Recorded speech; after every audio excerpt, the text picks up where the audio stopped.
Welcome to Web Handling. My name is Dave Roysum. I am super excited to continue our new series on time constants. Recall from the last two episodes that we showed how to apply time constants to a variety of web handling problems, such as last week's discussion of web moisture. If you have not done so already, please view those two shows. This week, we are describing moisture and temperature changes in wound rolls, again using the concept of time constants.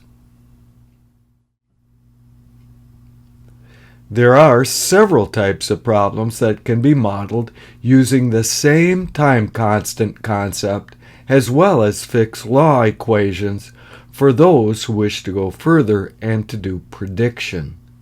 For example, we can predict moisture levels anywhere inside a wound roll, at any time, due to either drying or wetting to reach equilibrium with its environment. Identical in every way, we can predict temperatures anywhere inside a wound roll, at any time, due to either heating, such as for curing, or cooling, such as when a hot web is wound and the roll begins to cool during storage. Identical in every way, we can predict the concentrations of solvents and odors and many other chemicals that also follow fixed law diffusion.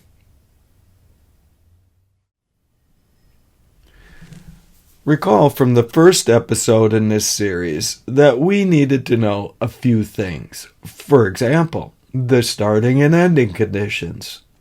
We also need to get the time constants for the system, which I will show you how to do for rolls, much like we did for webs in the last episode. However, for rolls, we need to know the boundary conditions around the outside of the roll, as well as the boundary conditions at the core. The outside is normally at environmental conditions, at least for moisture. Temperature is more complicated. Another complication is if there is a wrapper on the roll. The inner boundary condition is the core. If it is plastic, it is an insulator to moisture. If it is a fiber core, it acts much like paper. Heat, on the other hand, is more complicated.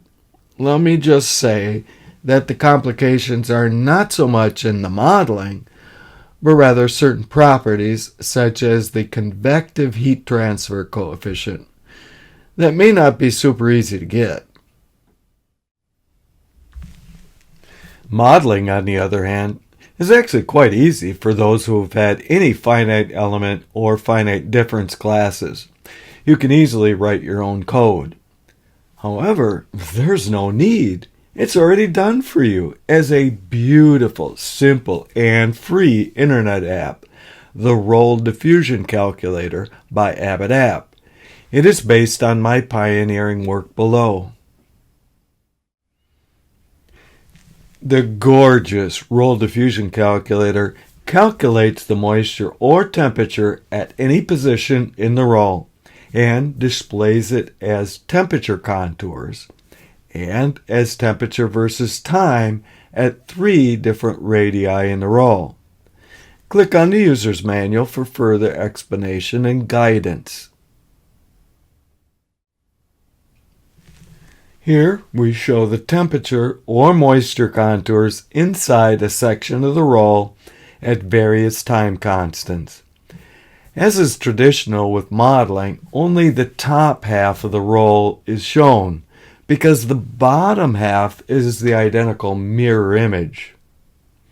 It matters not whether you're cooling, in which case you start red and end up blue, or if you're moisturizing and the color coding is identical.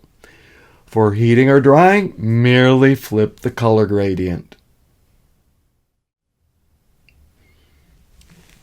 Getting the time constant is easy once you have the model made. With moisture, you simply weigh the roll with time and adjust the diffusion constant until the modeled weight of the roll matches the real weight at, say, one time constant. With temperature, we put a temperature probe somewhere inside the roll, then adjust the diffusion constant until the modeled temperature at some point matches the measured temperature.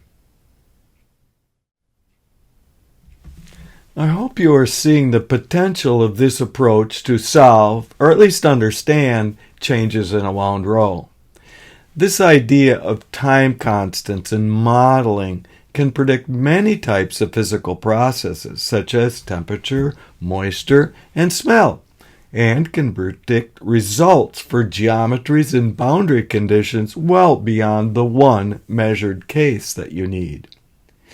If you truly want a deep dive into diffusion modeling in general, as well as moisture and moisture measurement, please check out my classic paper below.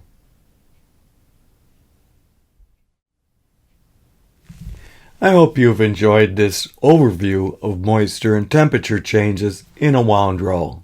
Stay tuned for next week's show when we make a head-to-head comparison of the time constants for moisture and temperature for both webs and rolls.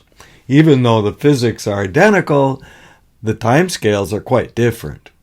If you have a topic you would like to hear about, let me know in the comment section below. If you found anything interesting or useful here, please like and share and subscribe. See you next time.